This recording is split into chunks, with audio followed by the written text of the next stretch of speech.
Class 6 chapter 2 civics lecture 1।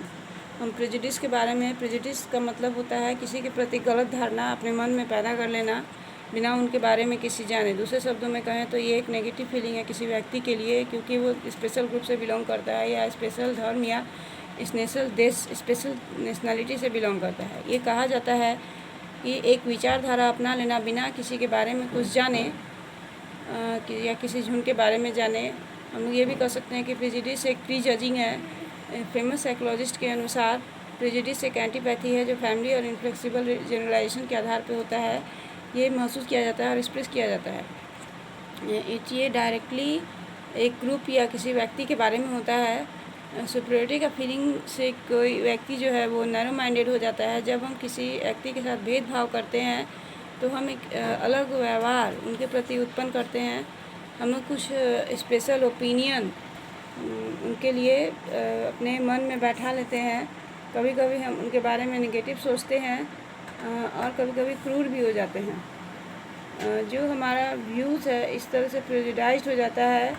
हम लोग कभी कभी इतना प्रेजुडाइज्ड हो जाते हैं कि हम लोग उनके प्रति क्रूर हो जाते हैं। उनका फीलिंग हमारे व्यवहार से उनको दुख पहुंचता है। अगर हम नेगेटिव फीलिंग रखेंगे अपने नौकरों के प्रति तो हम प्रेजुडाइज्ड हो जाते हैं। इस तरह से हम लोग हमेशा उनके बारे में नेगेटिव सोचते हैं। अब हम डिस्क्रिमिनेशन के बारे में पढ़ेंगे। डिस्क्रिमिनेशन मतलब होता है भेदभाव। ये एक प्रैक्टिस है जिससे एक व्यक्ति या किसी झुंड के लोगों को कम आंका जाता है दूसरे लोगों की तुलना में। दूसरे शब्दों में डिस्क्रिमिनेशन एक अनफेवरेबल बिहेवियर है किसी व्यक्ति के प्रति या किसी समूह के प्रति। जब हम कुछ लोगों को इन्फीरियर समझते हैं दूसरों की तुलना में या उनको पानी लेने से मना करते हैं साथ जनरल कुएँ से, तो एक डिस्क्रिमिनेशन का ये एक्ट होता है। कुछ लोग जो साफ़ सफाई के पेशा से जुड़े हुए हैं, जैसे टॉयलेट क्लीनर हैं, उनको हम इन्फीरियर समझते हैं। वैदिक पीरियड में पूरे इंसान को 4 भागों में बांटा गया था। भारत में ब्राह्मण, क्षत्रिय, वैश्य और शूद्र में ब्राह्मण को भगवान के बगल में दर्जा दिया गया था और शूद्र को समाज का सबसे निचला स्तर माना गया था। ये सिस्टम बाद में जातिवाद का रूप ले लिया। इस सिस्टम के कारण छुआछूत का बुराई जो है हमारे समाज में उत्पन्न हुआ। बहुत लंबे समय के लिए रेशियल डिस्क्रिमिनेशन का जो प्रैक्टिस है साउथ अफ्रीका में एक रेशियल एरोगेंस को साबित किया ब्लैक्स और वाइट्स के बीच। मार्टिन लूथर किंग जूनियर और अब्राहम लिंकन इस डिस्क्रिमिनेशन को हटाने के लिए कोशिश किए।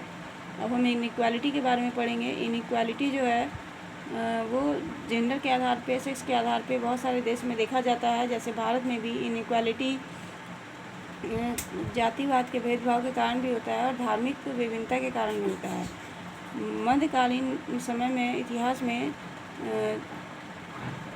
जो धार्मिक युद्ध हुए क्रिश्चियन और मुस्लिम्स के बीच, उनके दुर्व्यवहार के कारण हुआ। रेशियल डिफरेंसेस जो है असमानता को उत्पन्न करता है।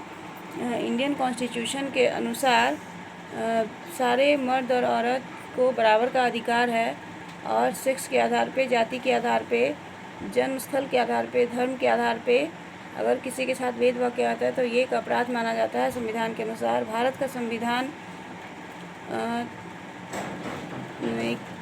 देश को एक प्रोटेक्टिव डिस्क्रिमिनेशन का अधिकार देता है, जिससे जो ऐतिहासिक डिसएडवांटेज ग्रुप हैं जनसंख्या का, उनको सुरक्षा मिलता है। इस तरह से हमारा संविधान जो है कानून के सामने इक्वालिटी लाता है। इंडिया जो है एक सेक्युलर कंट्री है, मतलब सांप्रदायिक देश है। यहाँ हर धर्म के लोग रहते हैं और सारे धर्म को भारत का संविधान सुरक्षा देता है। कॉन्स्टिट्यूशन जो है वो धर्म की आज़ादी को सुरक्षा करता है सारे लोगों का। अनटचेबिलिटी को पूरी तरह हटा दिया गया है और वो किसी भी रूप में भारत में नहीं अपनाया जा सकता है। अब हम shortcomings of discrimination and prejudice. Prejudice और डिस्क्रिमिनेशन का क्या डिसएडवांटेज है इसके बारे में पढ़ेंगे। प्रेजुडिस और डिस्क्रिमिनेशन जो है बहुत तरीक़ा से हानिकारक है। प्रेजुडिस और डिस्क्रिमिनेशन जो कलेक्टिव लाइफ है ह्यूमैनिटी का, उसको बर्बाद करता है। मिसट्रस्ट, सस्पिशन और बिटरनेस उत्पन्न करता है। प्रेजुडिस और discrimination caste, race, religion, gender, इस के आधार पे जो असमानता होता है, ये इससे भेदभाव उत्पन्न होता है, डिस्क्रिमिनेशन उत्पन्न होता है। अब हम कॉन्स्टिट्यूशनल प्रोविज़न पढ़ेंगे अगेंस्ट डिस्क्रिमिनेशन एंड इक्वालिटी, मतलब संविधान में क्या क्या प्रावधान है भेदभाव और असमानता के लिए। हमारा संविधान कुछ 7 फंडामेंटल राइट्स दिया है डिस्क्रिमिनेशन को हटाने के लिए। ये पावरफुल प्रोविज़न है जो डिस्क्रिमिनेशन से लड़ने में शक्ति देता है। पहला है, जो मौका है देश में वो सारे नागरिकों के लिए बराबर होगा, रोज़गार का या अपॉइंटमेंट का किसी भी सरकारी ऑफिस में। दूसरा है, अनटचेबिलिटी को एक क्रिमिनल ऑफेंस माना गया है कानून के अनुसार। तीसरा है, जो देश है एजुकेशनल और इकोनॉमिक फैसिलिटीज़ कमज़ोर वर्ग को देगा। चौथा है, वेल पॉन रोड पब्लिक उसको रिट्रीट किया जाएगा और ये सारे लोगों के उपयोग के लिए होगा बिना किसी भेदभाव के। उसके बाद जो देश है वो प्रोटेक्शन ऑफ लाइफ और पर्सनल लिबर्टी को सुरक्षा देता है, ताकि कोई भी व्यक्ति जो है वो अपने लाइफ और पर्सनल प्रॉपर्टी से वंचित ना रह सके, जो कानून में तय किया गया है। आर्टिकल 46 जो है संविधान का, ये घोषित करता है कि जो देश है वो स्पेशल केयर देगा, को उन्नत करेगा और एजुकेशनल और इकोनॉमिक इंटरेस्ट जो है कमज़ोर वर्ग के लोगों को उन्नत करेगा। और एक पार्टिकुलर क्षेत्र में जो शेड्यूल कास्ट है और जो शेड्यूल ट्राइब है, उनका जो सामाजिक अन्याय होता है उनके साथ और उनके साथ जो शोषण होता है उनसे उनको सुरक्षा देगा। अब हम कल पढ़ेंगे।